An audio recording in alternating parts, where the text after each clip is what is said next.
नमस्कार। आज हम बात कर रहे हैं शिक्षक चयन परीक्षा 2024 के बारे में।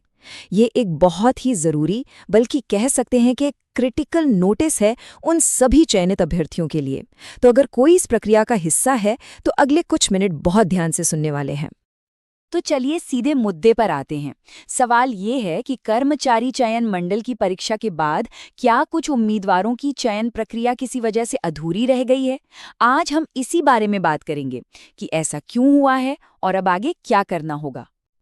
देखिए, जो ऑफिशियल नोटिस है उसमें साफ साफ लिखा है उन्हें अंतिम रूप से सूचित किया जाता है। मतलब ये शब्द अपने आप में ही बता रहे हैं कि ये सच में आखिरी मौका है। इस चेतावनी को हल्के में बिल्कुल नहीं लिया जा सकता। तो सवाल उठता है कि ये जो अंतिम सूचना है ये आखिर है किसके लिए, मतलब किन लोगों को फौरन एक्शन लेने की जरूरत है। चलिए इसे थोड़ा और क्लियर करते हैं। अच्छा, तो ये नोटिस खास तौर पर उन उम्मीदवारों के लिए है जिनका सिलेक्शन इन पोस्ट्स पर हुआ है। सबसे पहले माध्यमिक शिक्षक की बात करें तो इसमें सब्जेक्ट टीचर्स, स्पोर्ट्स टीचर्स और सिंगिंग इंस्ट्रूमेंटल वाले टीचर्स शामिल हैं। और फिर प्राथमिक शिक्षक में भी स्पोर्ट्स, सिंगिंग इंस्ट्रूमेंटल और साथ में डांस टीचर्स भी। तो अगर किसी का चयन इन पदों पर हुआ है तो ये जानकारी उनके लिए है। अब देखिए, इसमें भी दो तरह के केस हैं।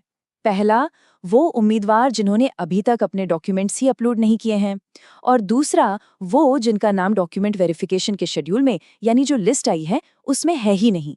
अगर इन दोनों में से कोई भी केस है तो इसका मतलब सीधा है प्रोसेस अधूरा है। ठीक है, तो अगर ये सूचना किसी पर लागू होती है तो घबराने की बात नहीं है, बस जरूरत है तुरंत सही कदम उठाने की। तो चलिए देखते हैं कि अब करना क्या है, मतलब एक्शन प्लान क्या है। प्रोसेस आप देखिए बहुत सीधा सा है, सिर्फ 2 ऑनलाइन स्टेप्स हैं। स्टेप 1, ऑफिशियल पोर्टल पर जाकर प्रोफाइल रजिस्ट्रेशन करना है, और स्टेप 2, उसी प्रोफाइल में लॉगिन करके सारे ज़रूरी डॉक्यूमेंट्स अपलोड कर देने हैं। बस इतना ही। और ये रही वो सबसे ज़रूरी जानकारी, वो वेबसाइट जहां ये सब कुछ करना है। पोर्टल का नाम है trc.mponline.gov.in। इस एड्रेस को बहुत ध्यान से देख लीजिए, चाहे तो नोट कर लीजिए, क्योंकि सारी कार्रवाई इसी एक पोर्टल पर होनी है। अब बात करते हैं इस पूरी प्रक्रिया के सबसे सबसे ज़रूरी हिस्से की, और वो है तारीखें।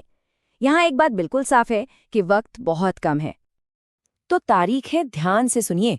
प्रोफाइल रजिस्ट्रेशन और डॉक्यूमेंट अपलोड करने के लिए सिर्फ 2 दिन हैं, 16 और 17 दिसंबर।